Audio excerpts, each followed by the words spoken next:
কত মেম্বারই তো দেখলাম, কোনো মেম্বার তো গাছ লাগালো না।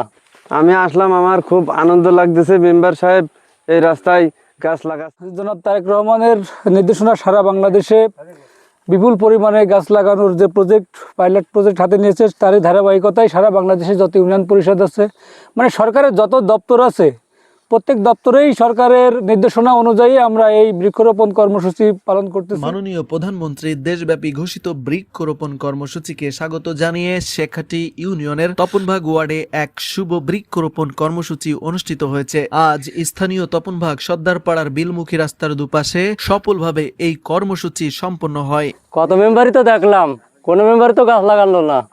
গাছ তো অবশ্যই আছে, এখন তো 50 বছর ধরে, আমার বয়স তো 50 বছর হয়ে গেছে। তা যাই হোক, 15 বছর বয়সের তো যাই হোক বুদ্ধিমান হয়েছি, তাই এই পর্যন্ত দেখলাম না তো কারোর কোনো চারা লাগাতে, কোনো মেম্বার চেয়ারম্যানের।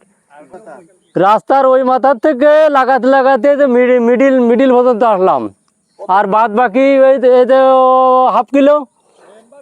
এইবার মেম্বার বলেছে কি যে আগাগোড়াই সে চারা দিয়ে দেবে, তার গাড়ির তেলও দিয়ে দেবে।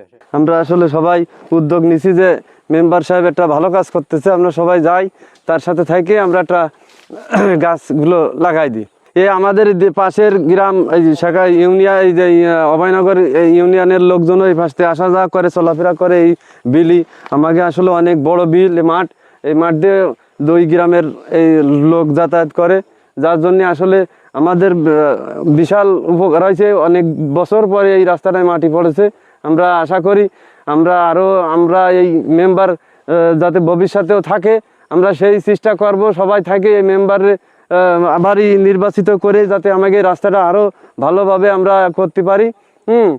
একটা পিচ রাস্তা করতে পারি। আমাদের রাস্তা নিয়ে অনেক, আপনি দেখেননি হয়তো, সামনে ওই জায়গাটা চলাচল করার কোনো উপায় নেই। আমাদের এই অবস্থা, রাস্তা কাদা হয়ে মাজা সমান পুঁতে যায়। এই মাঠে নামার বিশাল কষ্ট আমাদের। এই কৃষি যারা আমরা চাষবাস করি, এই রাস্তায় এই মাঠে তরি তরকারি ওই বিল থেকে মাথায় করে নিয়ে যেতে হয় ওই অভয়নগরের পাকা রাস্তা পর্যন্ত। আশা করব সরকারের কাছে যে আমাকে এই রাস্তাটা পাকা হয়। হ্যাঁ, আমরা সেই আশা করি। শেখাটি ইউনিয়নের একদম তপনভাগ যে বড় একটি ওয়ার্ড, সেই ওয়ার্ডের একদম সর্বশেষ যে রাস্তাটি, সেটা হলো এই সর্দার পাড়ার যে রাস্তা। এই রাস্তা আমি পূর্বেও দেখেছি আর বর্তমানে দেখছি যে পূর্বে ছিল এই রাস্তাটা কাদাময়, এবং এই রাস্তা দিয়ে কিন্তু অনেক সময় লোকজন যেতে পারতো না। এইবারই কিন্তু আমাদের এই জায়গার যে ইউপি সদস্য মোহাম্মদ আনোয়ার হোসেন, তার উদ্যোগে কিন্তু এই জায়গা মাটি পড়েছে, এবং মাটি পড়ার কারণে দেখলাম যে এই রাস্তায় মোটামুটি কিন্তু কাদা কমে গিয়েছে। তবে তার আশ্বাস যেটা, সেটা হচ্ছে তিনি কিন্তু পূর্ববর্তী টাইমে যদি তিনি বিজয়ী হন বা জিততে পারেন, সেই লক্ষ্যে কিন্তু তিনি এই রাস্তাটা পিচ না হলেও কিন্তু অন্তত ইট বসাবেন।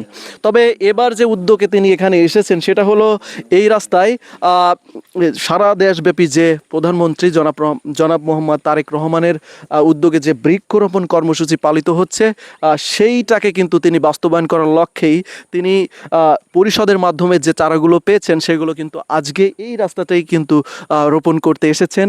এবং এখানে এসে দেখলাম যে আসলে অনেকেই তাকে সহযোগিতা করছে। আসলে এই কর্মসূচি যদি সঠিকভাবে বাস্তবায়িত হয়, তাহলে শুধু যে রাস্তায় শুধু ছায়া পড়বে এটা না, কারণ আমরা জানি সূর্যের যে অতিবেগুনি রশ্মি, সেটা কিন্তু ওজোন স্তরে এসে বাধা পায়, যে কারণে কিন্তু সরাসরি পৃথিবীতে আসতে পারে না। যদি এই কার্বন ডাইঅক্সাইডের পরিমাণ অতিরিক্ত পরিমাণে বেড়ে যায়, সেক্ষেত্রে কিন্তু এই যে ওজোন স্তর O3, এটা কিন্তু ভেঙে যাবে, এবং সরাসরি ওই অতিবেগুনি রশ্মি সূর্যের, সেটা কিন্তু পৃথিবীতে সরাসরি চলে আসবে। আর এটা যখন আসবে, তখন কিন্তু প্রাণীকুলের জন্য কিন্তু হুমকি স্বরূপ। শুধু যে মানুষ এমনটা নয়, গরু, ছাগল, হাঁস, মুরগি যেটাই আছে, যাদের জীবন আছে, তাদের সবারই কিন্তু আসলে একটা হুমকির মধ্যে পড়ে যাবে। আর সেটা থেকে রক্ষা পেতে হলে আমাদের যেটা করতে হবে, এরকম কিন্তু নিজ উদ্যোগে হলেও অন্তত বৃক্ষরোপণ কর্মসূচি পালন করতে হবে।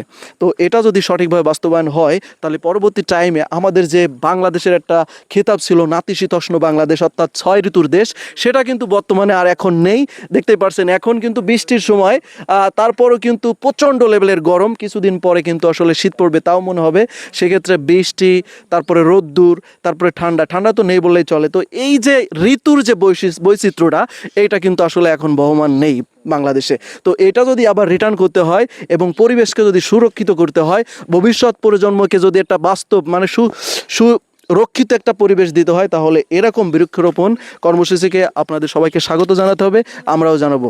তো আজকের এই কর্মসূচি যারা এখানে এসেছে সবাইকে অসংখ্য ধন্যবাদ, তারা এটা উদ্যোগ নিয়ে এই চারাগুলো রোপণ করেছে। তো সবাই ভালো থাকবেন, সবাই আমাদের শেখ নিউজ পেজের সাথে থাকবেন। আসসালামু আলাইকুম।